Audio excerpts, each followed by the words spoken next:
आज हम आपकी मुलाकात करवाने जा रहे हैं डाइटिशियन गरिमा जी के साथ। गरिमा जी का क्लिनिक डाइट विद गरिमा, इनका मोटो है let food be thy medicine shall be thy food. यहाँ पर diet plans, weight loss, online sessions, weight gain, diet plans, diabetes, thyroid, PCOD, hypertension के लिए भी डाइट प्लान्स बनाए जाते हैं। आइए करते हैं बातचीत डाइटिशियन गरिमा जी के साथ और जानते हैं उनसे स्वस्थ खाने का स्वास्थ्य पर क्या असर पड़ता है और किस तरह हम अपनी डाइट को प्लान कर कर एक अच्छा व तंदुरुस्त जीवन जी सकते हैं। दर्शकों, हेल्थ प्लस प्रो में आपका स्वागत है। आज हम आपको मिलाने जा रहे हैं डाइटिशियन गरिमा जी के साथ, जो पिछले लंबे समय से अपनी सेवाएं दे रहे हैं एज ए डाइटिशियन। और कोविड के एपिडेमिक में इन्होंने ऑनलाइन सेवाएं अपने दी हैं और बहुत ज़्यादा लोगों को जो कोविड से पीड़ित थे या पोस्ट कोविड में ये अपनी सेवाएं दे रहे हैं और उनको डाइट के साथ एक इम्यूनिटी बूस्टर के तौर पर ये काम करवा रहे हैं। गरिमा जी, आपका स्वागत है। धन्यवाद। गरिमा जी, क्या कहना चाहेंगे आप कि ऐसा भयंकर समय जिसमें हर इंसान जो है बहुत ही परेशानी के दौर में था और उस दौर में डाइट का बहुत बड़ा रोल था और आपने एज ए डाइटिशियन बहुत बड़ी सेवाएं दी, क्या कहना चाहेंगे?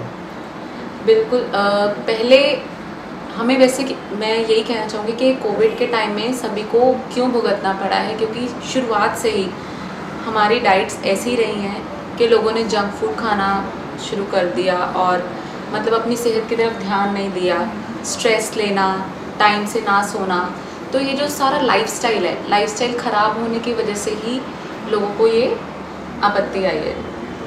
तो अब जब कोविड आया तो लोगों ने ध्यान देना शुरू किया कि नहीं, हमें अपनी इम्यूनिटी की तरफ ध्यान देना चाहिए, हमें अपनी हेल्थ की तरफ, अपनी डाइट की तरफ, अपने लाइफस्टाइल की तरफ ध्यान देना चाहिए।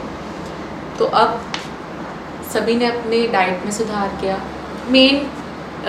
अगर हम डाइट की बात करें, आम लोगों में अगर डाइट की बात की जाए तो उनको लगता है डाइट इसके शायद भूखा रहना है ना, क्रैश डाइटिंग हो गया, बहुत सारे के डाइट्स होते हैं। पर बेसिक हमारा क्या एक मोटिव रहा है कि diet is a lifestyle change, कोई एक वैसा नहीं है। आप टाइम पे सारा खाना खाइए, हेल्दी खाना खाइए, उसी से इम्यूनिटी हमारी बहुत अच्छी रहती है।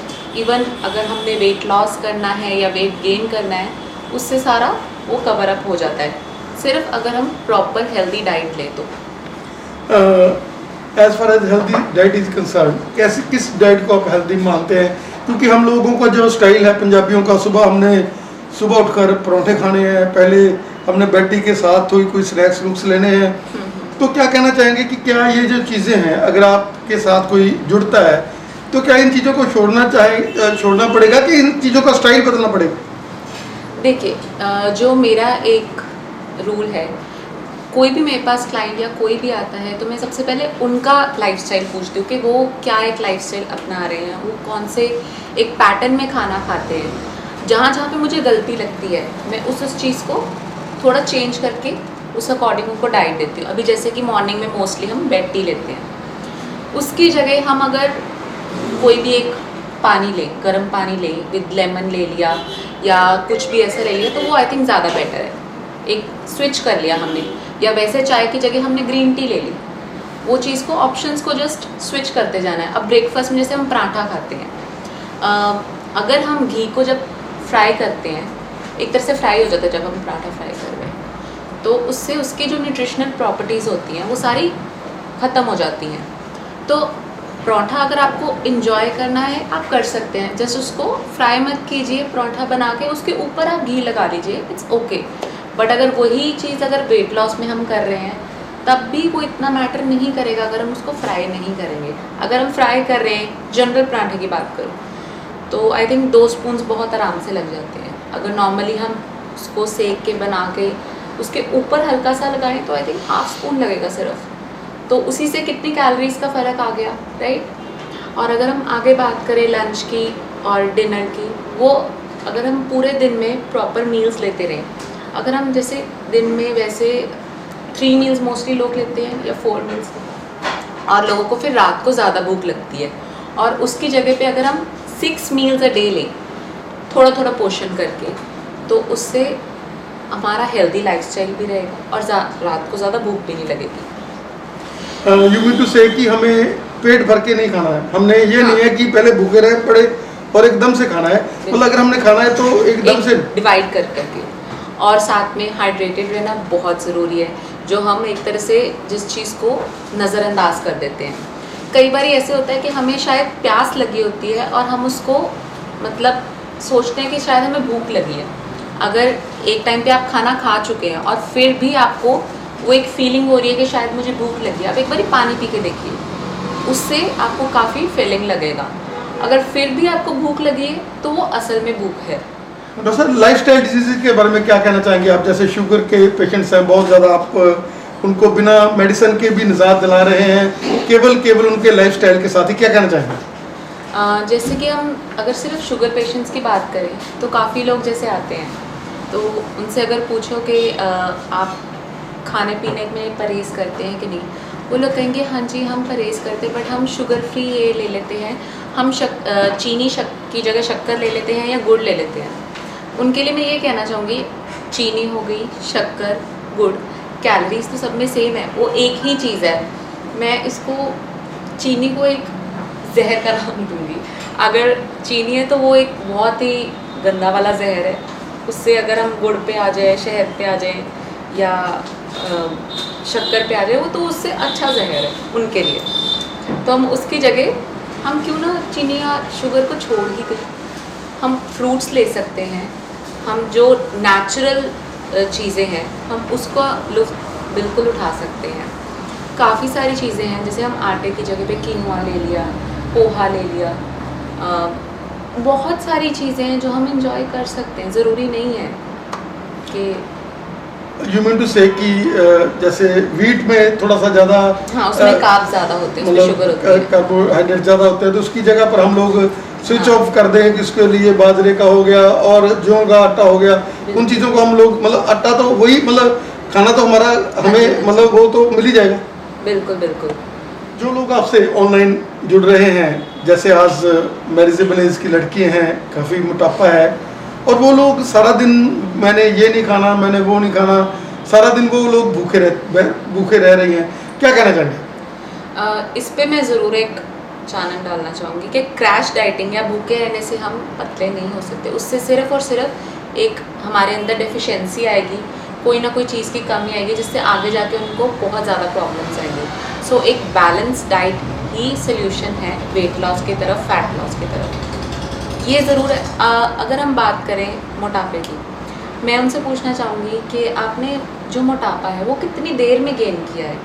मे बी 1 साल, 2 साल, काफ़ी टाइम में गेन किया है, राइट?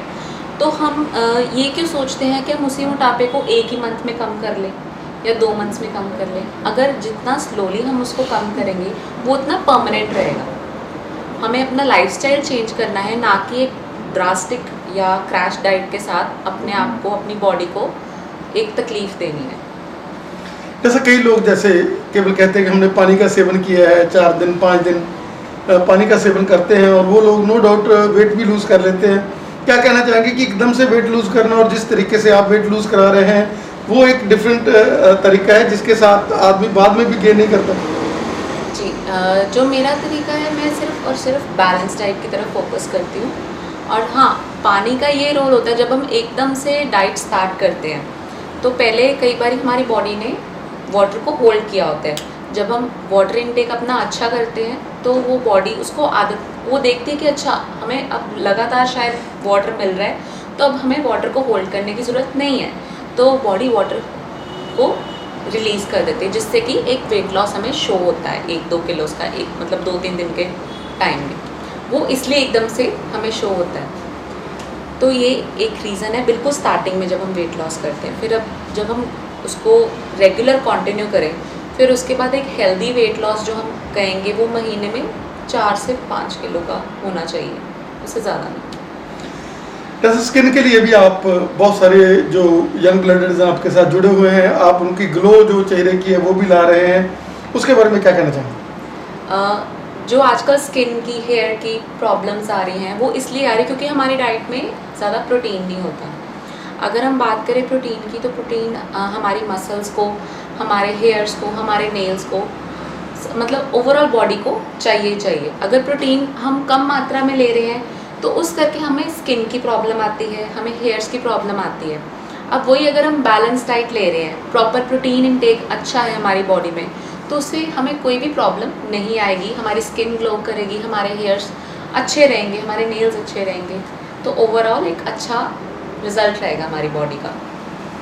डॉक्टर साहब, लेडीज़ जो पीसीओडी के साथ प्रभावित हैं उनके लिए भी आप डाइट प्लान करते हैं, और उनको उस बीमारी से, जो कि वो बहुत लंबा समय कई बार मेडिसिन भी खाते रहते हैं, लेकिन आपके डाइट के साथ ही वो लोग एक नई ज़िंदगी पा लेते हैं, क्या कहना चाहेंगे? बेसिकली पहले टाइम में अगर हम बात करें, जब कोई एडल्ट्रेशन या कोई ऐसा नहीं होता था, तब पीसीओएस पीसीओडी आई थिंक था ही नहीं। जब से एडल्ट्रेशन आए, बेसिकली ये डेयरी प्रोडक्ट्स की वजह से होता है। तो जिसको भी होती है उसके पहले हम डेयरी प्रोडक्ट्स थोड़ा रिस्ट्रिक्ट करते हैं, उसके डाइट में चेंजेस लाते हैं, एक बैलेंस डाइट देते हैं, जिसकी वजह से उनका पीसीओडी कह लीजिए, पीसीओएस, उसमें फ़र्क आ जाता है।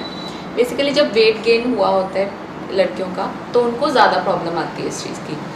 जब वेट उनका लूज़ हो जाता है, उनका फैट लूज़ हो जाता है, उनकी डाइट प्रॉपर हो जाती है, तो उनका पीसीओडी पीसीओएस में भी फ़र्क आ जाता है। डॉक्टर साहब, जो लेडीज़ जिनको बर्थ देती हैं अपने बच्चों को, उसके लिए क्या कैसा डाइट चाहिए? जैसे आप उनके भी बहुत ज़्यादा आपके साथ लोग जुड़े हुए हैं, जो प्रेग्नेंट लेडीज़ हैं वो भी, और जो बच्चों को जन्म दे देती हैं उसके बाद भी वो आपके साथ जुड़े हुए हैं, और उसी डाइट के साथ वो जो कॉम्प्लिकेशंस हैं प्रेगनेंसी की और प्रेगनेंसी के बाद की बच्चों की, उससे बचे रहते हैं। जो प्रेग्नेंट लेडीज़ होती हैं या फिर आफ्टर प्रेगनेंसी जो लैक्टेटिंग पे होते हैं, उनको हमें थोड़ा एक एक्स्ट्रा डाइट देना पड़ता है, बिकॉज उन्होंने अपने बेबी को भी आगे न्यूट्रिशन जाना है। और अगर वो प्रॉपर डाइट नहीं लेते, कि कई लड़कियां को मतलब रहता है प्रेगनेंसी के टाइम में कि अगर हम थोड़ा रिस्ट्रिक्ट रहेंगे तो हमारा वेट ज़्यादा गेन नहीं होगा, बट वो ये नहीं सोचते कि उसकी वजह से उनके बेबी पे असर पड़ेगा।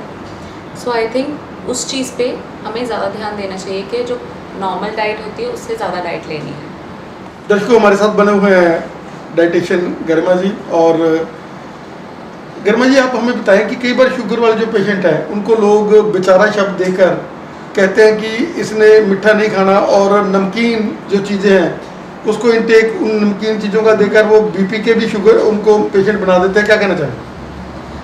आई थिंक मीठा और नमकीन, कोई भी हम चीज़ अगर देख के चलें, किसी भी चीज़ का एक्सेस में होना वो ख़राब ही करता है। अगर हम लिमिट में रखें पहले से ही, तो ना ही शुगर हो ना ही बीपी, राइट। अगर किसी को शुगर या बीपी हो भी जाता है तो हम ये नहीं कहते कि आपने बिल्कुल ही छोड़ देना है, हम उनको बीच बीच में दे सकते हैं, बट एक थोड़ी लिमिटेड मात्रा होती है कि उससे ज़्यादा वो ना ले। गरिमा जी, जैसे डिप्रेशन वाले बहुत सारे पेशेंट आपके साथ जुड़े हुए हैं, और उनको भी आप डाइट के साथ डिप्रेशन से बाहर ले आ रहे हैं, और काउंसलिंग आपकी बहुत ज़्यादा ज़बरदस्त है, उसके बारे में क्या कहना चाहेंगे? डिप्रेशन के पेशेंट्स को मैं सिर्फ यही चीज़ एक कहना चाहूँगी कि ये हमारा एक सिर्फ माइंडसेट है। थोड़ा आप मेडिटेशन कीजिए, खुश रहने की कोशिश कीजिए, जो आपको चीज़ अच्छी लगती है। अगर जैसे कि हर एक की कोई ना कोई हॉबी होती है, किसी का सिंगिंग हो गया, डांस हो गया, उस चीज़ में इंडल्ज होइए और अपने आप को उसमें व्यस्त रखिए, उससे भी फ़र्क पड़ता है। प्लस बैलेंस डाइट तो ऑब्वियसली हेल्प करती है।